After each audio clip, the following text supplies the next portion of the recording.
You multiply that by 1.27, and then you have the actual cost, 27% VAT we have to pay.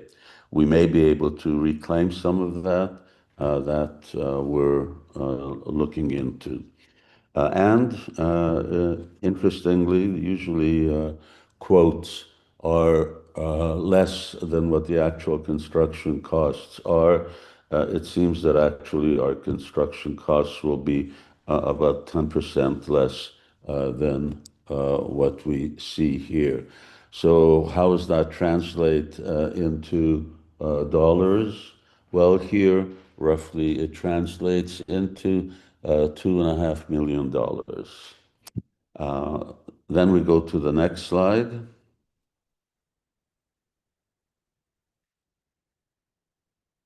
Yeah. And this one, and we can go to the next one, and we can go to the next one.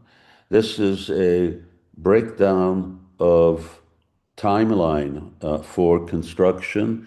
And if you see on the top there, top right, it says October. So this place is what we call here, well, Cooch's case. It's completed. It's completed by the end of October. And do we have anything else? Yes.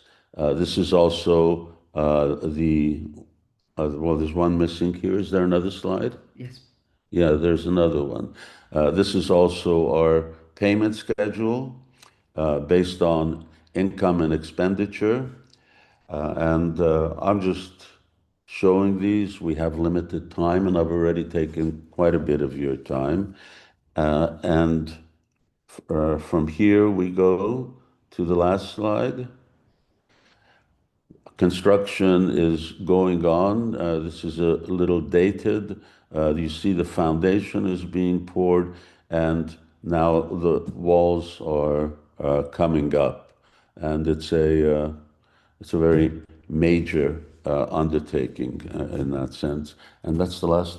No, there are a few others about the construction. Here the foundation is already poured, and then you can see snow on the ground.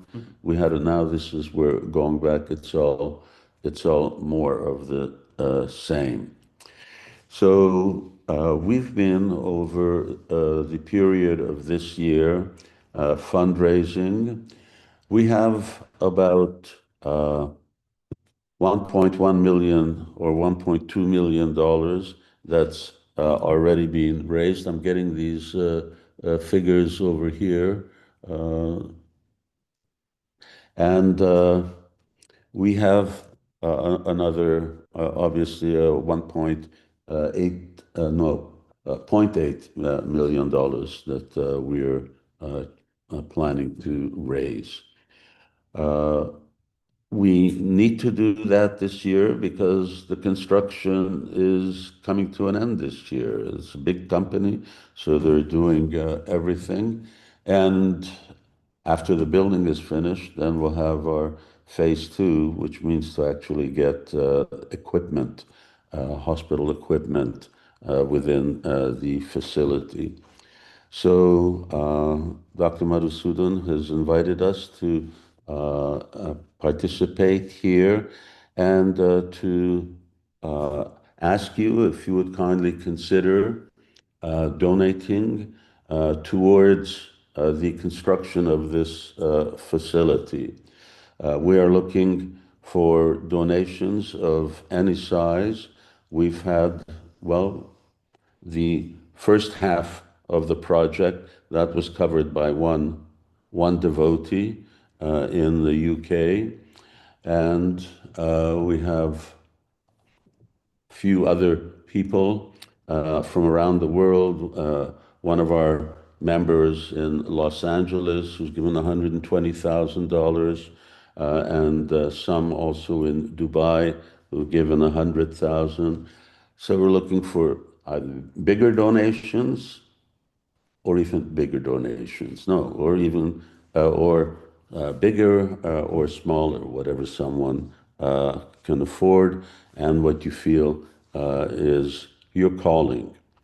Ultimately, for us, we've been going on the basis that what Lord Krishna says in the 11th canto of the Bhagavatam, that by helping those Brahmins, Vaishnavas, who are poor, who are infirm, who are unwell, one becomes very, very dear to the Lord, and he personally rescues them from the cycle of repeated birth and death. If you think that this is something that you would like to participate in, then we have a link. Where's the link? It's coming up in the next few days. We are working. The link is coming up where? In the next few days. Next few days, send it. We will send to Dr. Madhusudan our bank account, which is a dedicated bank account solely for this project. And from there, we're hopefully trying to keep pace with the pace of the construction. I don't think I'll take any more time than that. I've been already speaking for 30 minutes, but perhaps if any of you have any questions, I'd be happy to try to answer. Maharaj, thank you very much for actually giving us your time to talk to us. So Maharaj, although we had about 23 families, it's usually times two. So we've had 45 satsangis who have joined today to listen to yourself. So I had a couple of questions, if I may. So the first one I was going to ask you is, as you mentioned, this satsang, this forum, which we have been doing for 6 years now, although has majority of them are from the medical profession, we have various specialities here in this group, various profile. Me personally, I'm an oncologist, but we have pain specialists, we have anesthesiologists, and we have intensive cares, and you have orthopedic surgeons. You name the specialty part of this group. So I was going to ask two questions. The first one is the that you had mentioned in the initial phases of your talk about medical professionals, particularly say from the UK, for example, where most of us are. How could we actually come in once the health center is up and running? How do we do volunteering service? So many of us have various specialist backgrounds of over 20, 30 years, and we would love this as a way of serving Krishna, to come back to Krishna Valley and do that service. How would the ground reality of that would work, and those sort of things needs to be thought about, because the medicals council registration, the permissions to practice in Europe, so all those kind of thing needs to be worked out. But we would be, this is a great opportunity to come and serve Krishna in that format. Yes, for those who are not in EU, those who are in EU can practice. Those who are not, and unfortunately UK isn't anymore. So if they're if they're really practicing long term, then they would have to register and probably pass the local tests that we have in Hungary.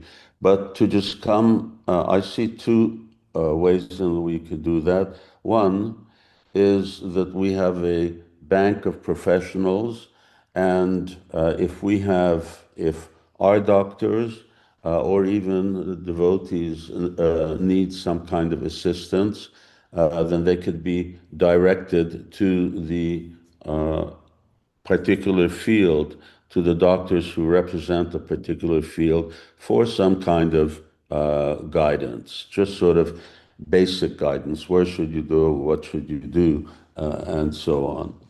And of course, the other is that when you come here, I don't know that anybody's going to retire from where you're working now and move over here to Krishna Valley.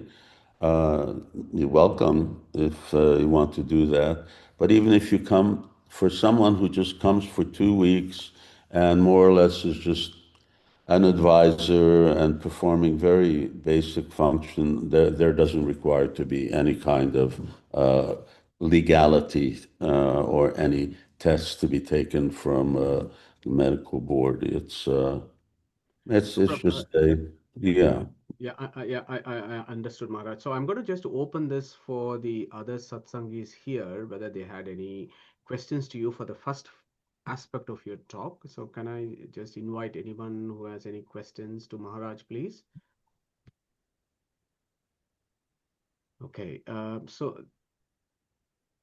right. Okay, thank you. So for the second aspect of your presentation, Maharaj, about fundraising, and of course, we would see it as, yajna, dana, tapas, karma, as Krishna said, giving dana at the right time to the right folks is what Krishna has dictated all of us. So we would we would be, privileged to offer donations. So what we would do is, let me link up with Mohanadasa Prabhu, and we will work out how this can happen.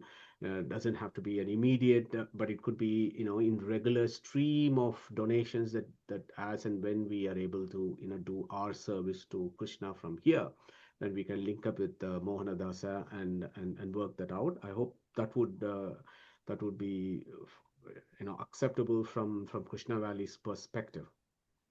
Of course, we very much appreciate that. And as I mentioned, that although the construction is happening within the next 6 months, but the filling up or making the building actually into a health center, that will be phase 2, and that will also require assistance. One question is, how many, you said we have 45 satsangis participating. How many are in the UK? So Maharaj, so for us in our satsang, every Sunday we will have about 25 family minimum linking in, but our wider membership is quite much more extensive. So we have about 100 satsangis who would join us whenever they are, if they're not traveling or if they don't have other commitments, they would join us.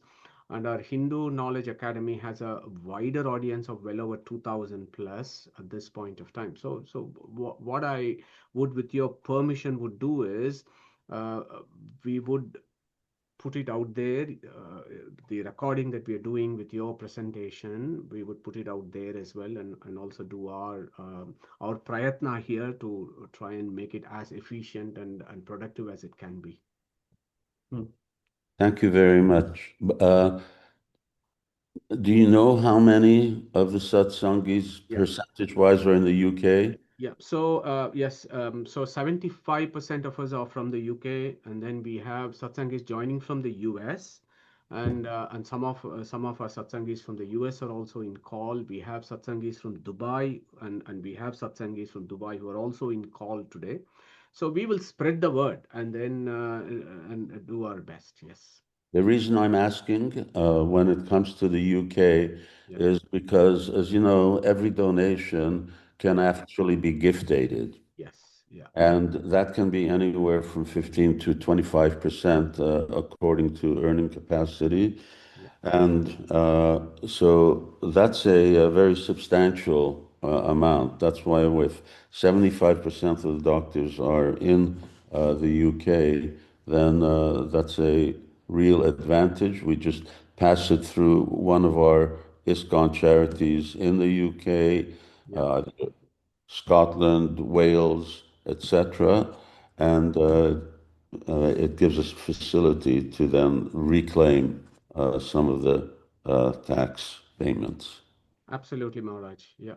Do we have any questions from the satsangis?